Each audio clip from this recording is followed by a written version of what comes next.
જય શ્રી રામ. શ્રી જય વીર મેહુર દાદા. આપણે આજે જોઈશું હવે યુગ શક્તિ ગાયત્રી, એમાં 2022ની ઓક્ટોબરની આવૃત્તિ.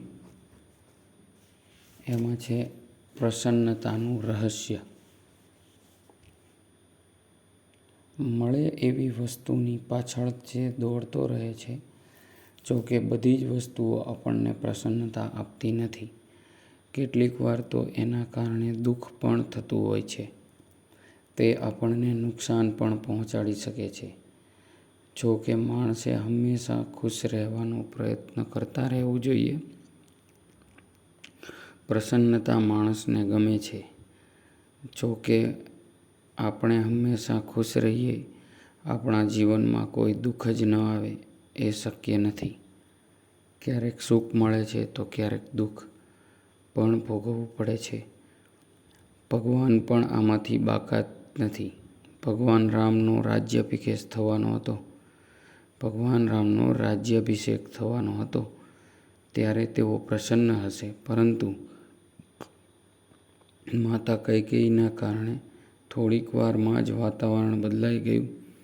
શ્રીરામને વનમાં જવું પડ્યું. આમ માણસનું સુખ ક્યારે દુઃખમાં ફેરવાઈ જાય તે કહી શકાય નહીં. સુખ દુઃખનું ચક્ર નિરંતર ચાલતું જ રહે છે. કોઈ માણસ પોતાને ગમતી બાઇક કે કાર ખરીદે ત્યારે અત્યંત ખુશ થઈ જાય છે, પરંતુ દુર્ભાગ્યે જો તે રસ્તામાં બગડી જાય કે અકસ્માત થાય ત્યારે માણસને દુઃખનો અનુભવ થાય છે. આમ જે વસ્તુ પ્રસન્નતા કે સુખ આપે છે, એ જ વસ્તુ ગમે ત્યારે દુઃખનું કારણ પણ બની શકે છે. નવા લગ્ન થયા હોય ત્યારે પતિ પત્ની ખૂબ ખુશ રહે છે, પરંતુ થોડાક વર્ષો પછી તેમના સંબંધોમાં કડવાશ પણ પેદા થઈ શકે છે. એનું મુખ્ય કારણ નકારાત્મક ચિંતન જ હોય છે. બંને પાત્રો તો એના એ જ રહે છે, પરંતુ ચિંતન બદલાતા ધીમે ધીમે સહનશક્તિમાં ઘટાડો થાય છે. પછી તેમના જીવનમાં કજિયા કંકાસ શરૂ થઈ જાય છે અને પ્રસન્નતાની જગ્યાએ નફરત તથા અશાંતિનું વાતાવરણ પેદા થઈ જાય છે. જો કે બેમાંથી ગમે તે એક પક્ષ સમજદાર હોય અને તેનામાં સહનશક્તિ હોય તો ઘરનું વાતાવરણ શાંત થઈ જાય છે. તેઓ પોતે જ્ઞાનવાન, સહનશીલ તથા સમજદાર હોય છે. તેમનું ચિંતન સકારાત્મક હોય છે. પરિણામે તેઓ વિપરીત પરિસ્થિતિમાં પણ હંમેશા પ્રસન્ન રહી શકતા હોય છે. આમ સુખ તથા દુઃખ સાપેક્ષ બાબતો છે. તેમનો આધાર માણસની નકારાત્મકતા પર રહેલો હોય છે. સુખ દુઃખ બંને એકબીજાની સાપેક્ષ બાબતો છે. તેમનો આધાર માણસની સકારાત્મકતા અને નકારાત્મકતા પર રહેલો હોય છે. મનોવૈજ્ઞાનિક શોધો અનુસાર જીવનમાં સફળતા મેળવવામાં પ્રસન્નતા પણ એક મહત્વનું પરિબળ છે. સફળતા મેળવવા માટે પ્રસન્નતા પણ એક મહત્વનું પરિબળ છે. પરંતુ આજે માણસ સફળતા મેળવવા માટે ખૂબ દબાણમાં રહે છે. બીજાઓ કરતાં પોતે વધારે આગળ નીકળી જવું અને ખૂબ કમાવવું, એના માટે લોકો એકબીજા સાથે સ્પર્ધા કરતા હોય છે. અઢળક કમાવાને જ લોકો સફળતાનો માપદંડ માને છે. પરંતુ પ્રશ્ન એ છે કે શું વાસ્તવમાં એનાથી પ્રસન્નતા મળે છે ખરી? એનો જવાબ છે ના. જો પોતાના કરતાં આપણો હરીફ આગળ નીકળી જાય તો માણસની પ્રસન્નતા ગાયબ થઈ જાય છે. પોતાના કઠોર પુરુષાર્થ તથા પ્રયાસોના કારણે આપણને જીતી જવાનો આનંદ થાય તે સ્વાભાવિક છે. તે આનંદ હંમેશા રહેતો નથી. ધીમે ધીમે તે ઓસરતો જાય છે.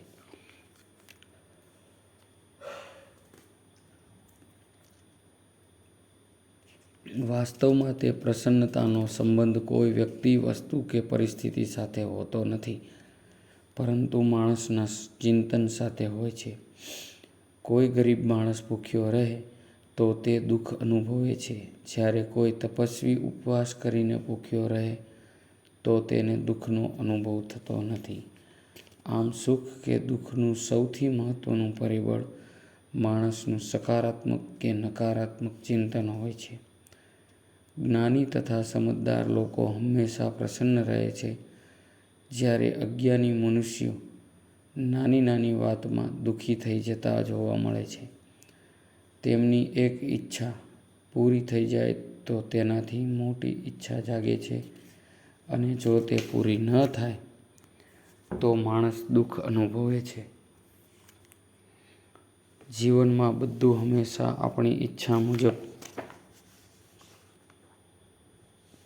થાય એવું હોતું નથી. જો ખુશ રહેવું હોય તો માણસે દરેક પ્રકારની પરિસ્થિતિ માટે તૈયાર રહેવું જોઈએ. જો માણસે પ્રસન્ન રહેવું હોય તો કેટલીક બાબતોનું ધ્યાન પણ રાખવું જોઈએ. સૌ પ્રથમ તો પોતાનું શરીર તથા મન સ્વસ્થ રહે, પોતાનું આરોગ્ય સારું રહે તેનું ધ્યાન રાખવું જોઈએ.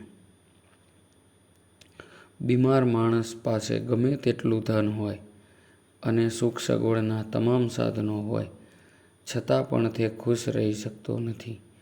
એટલે જ કહેવત છે કે પહેલું સુખ તે જાતે નર્યા.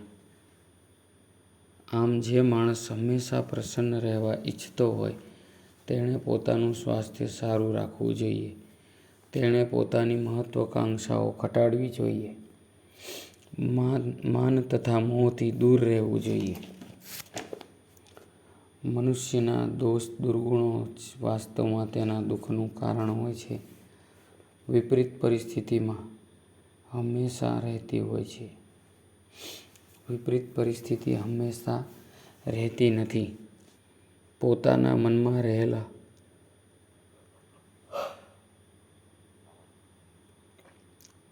મનમાં રહેલા લોભ, મોહ, અહંકાર, ઈર્ષા, દ્વેષ વગેરે દુર્ગુણો જ વાસ્તવમાં આપણા દુઃખનું કારણ હોય છે.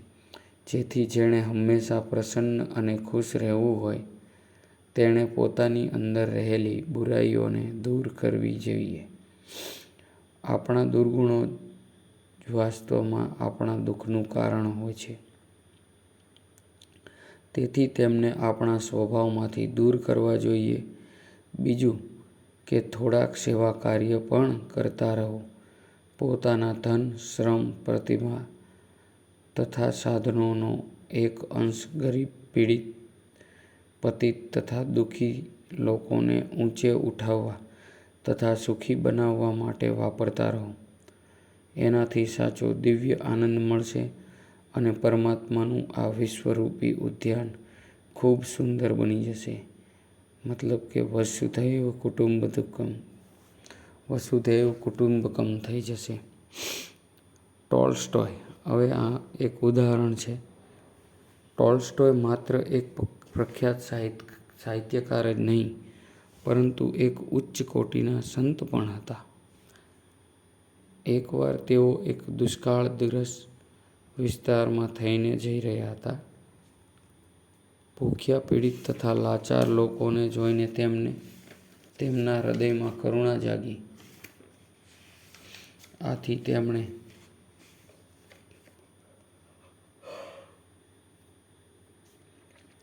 તેમણે પોતાની પાસે જે કંઈ હતું તે જરૂરિયાતવાળા લોકોને વહેંચવા માંડ્યું. કોઈને તેમણે પૈસા આપ્યા તો કોઈને ખાવાનું આપ્યું.